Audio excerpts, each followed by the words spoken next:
설레발치는 건 뭐든 쉽다는 겁니다. 말로는 뭐든 이룰 수 있고 말로는 자기 기법만 있으면 99%의 확률로 이길 수 있다고 말합니다. 그게 진짜 가능할 거라고 생각하시나요?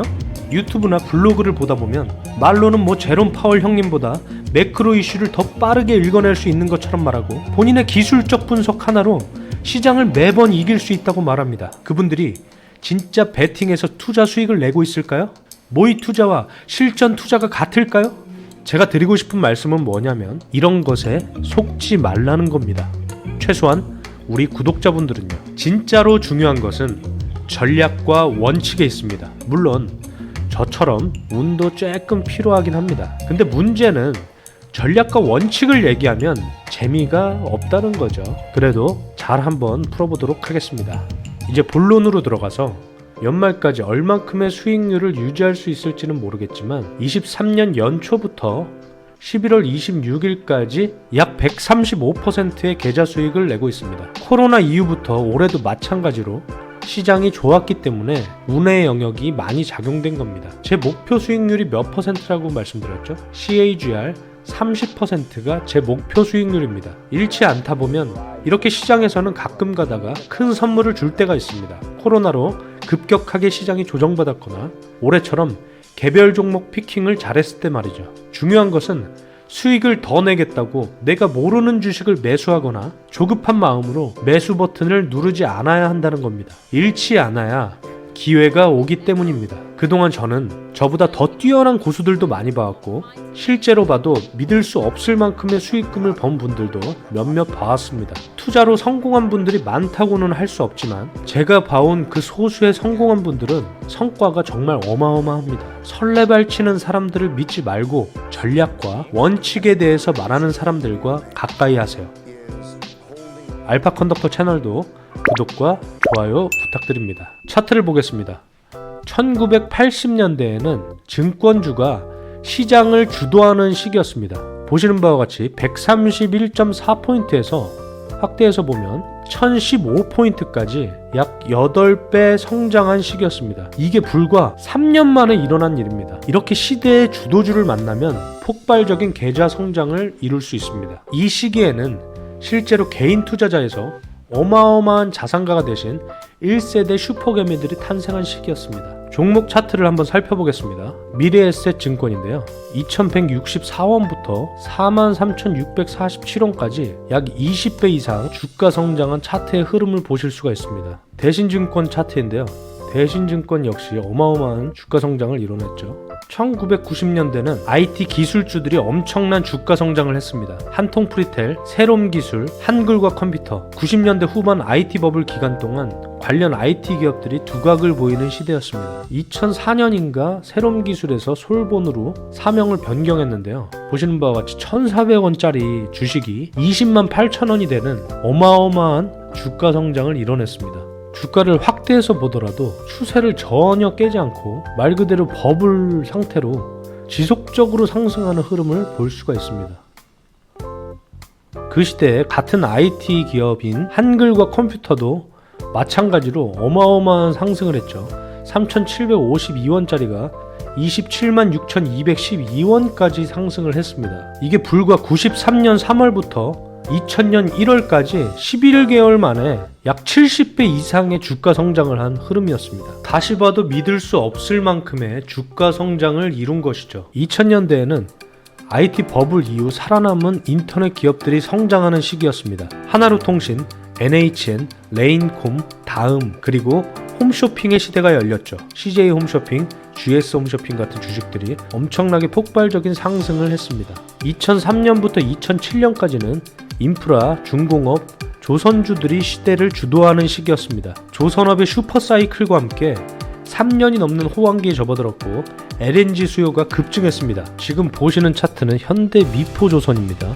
2003년 1678원이었던 주식이 2007년 20만 4280원까지 약 4년 만에 폭발적인 상승을 한 현대미포조선이었습니다. 이런 구간이 스탠 와인스타인이 얘기한 스테이지 2 구간일 겁니다. 삼성중공업은 3,206원부터 41,350원까지 불과 3년 만에 이렇게 폭발적인 상승을 했습니다. 한국조선해양인데요. 59,400원짜리가 49만 9,620원까지 마찬가지로 폭발적인 상승을 했습니다. 이렇게 시대를 이끄는 주도주는 산업의 슈퍼사이클과 함께 산업 내의 기업들이 다 함께 성장하는 흐름을 볼 수 있습니다. 2005년에는 바이오주들이 등장을 하고요. 2008년부터 2011년은 차화정이라고 많이 들어보셨을 겁니다. 자동차, 화학, 정유주들이 시대를 이끄는 주식이었고 스마트폰 관련주들도 폭발적인 상승을 하는 그런 시기였습니다. 이때부터 주식으로 부자가 된 슈퍼개미들이 인터넷에 서서히 등장하는 그런 시대가 됐었죠. 저도 이때부터 주식 투자에 대한 관심을 가졌습니다.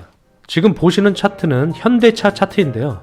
35,750원부터 272,500원까지 약 3년 만에 폭발적인 상승을 하는 그런 시기가 있었습니다. 코스피에 상장된 우량주들도 이렇게 대시세를 만나면서 폭발적인 주가 성장을 한 이런 시기가 있었습니다. 지금 보시는 차트는 S-오일 차트인데요. 49,000원부터 170,000원까지 정유주의 폭발적인 성장도 함께 했습니다. 이때 제 기억으로는 S-오일의 초봉이 대기업군에서도 가장 높았던 것으로 기억합니다. 2012년에 바이오와 헬스케어 주식들이 대거 등장을 하고요. 저도 이때 계좌를 개설해서 첫 투자를 시작합니다. 2013년에는 3D 프린팅 관련주들이 이슈를 받았고 12년부터 15년까지는 이렇게 박스권이었기 때문에 14년도에는 정부 정책 관련주들, 경기 방어주가 재등장하고 또 사물인터넷 테마주들과 바이오가 다시 한번 부각을 받기도 했습니다. 이때 제가 산 주식이 바이오스페이스라는 주식인데요. 바이오스페이스에서 인바디라는 제품을 개발했어요.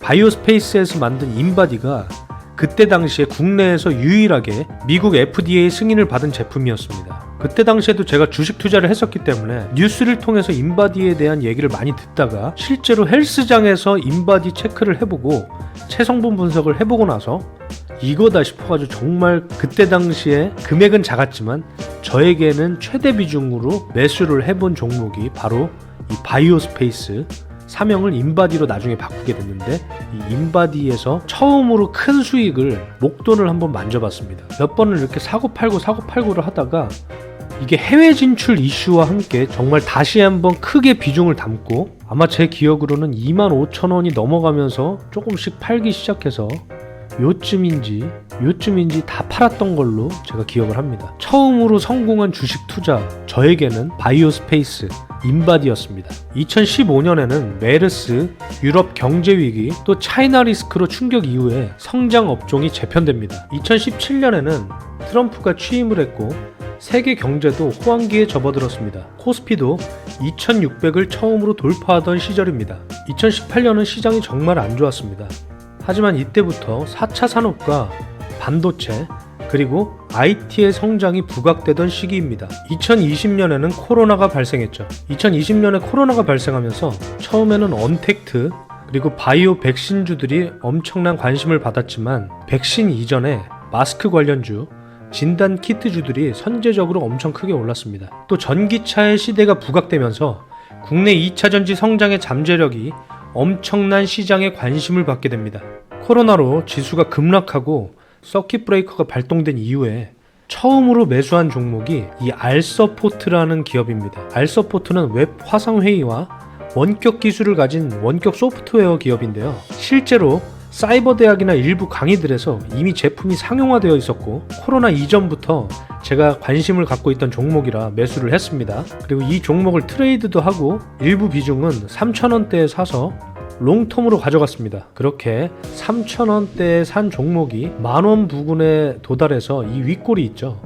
제 기억으로는 이 윗골이에서 아마 전량 매도했던 것으로 기억을 합니다. 왜 매도를 했냐면 시장이 너무 단기적으로 급등했고 한국 시장이라면 다시 한번 더블 딥이 올 수도 있겠다는 생각에 전량 매도를 했는데 아니나 다를까 제 계좌에 CCTV가 달려있는 건지 팔자마자 이렇게 급등해서 23,650원까지 단 며칠 만에 이렇게 급등을 해버렸습니다.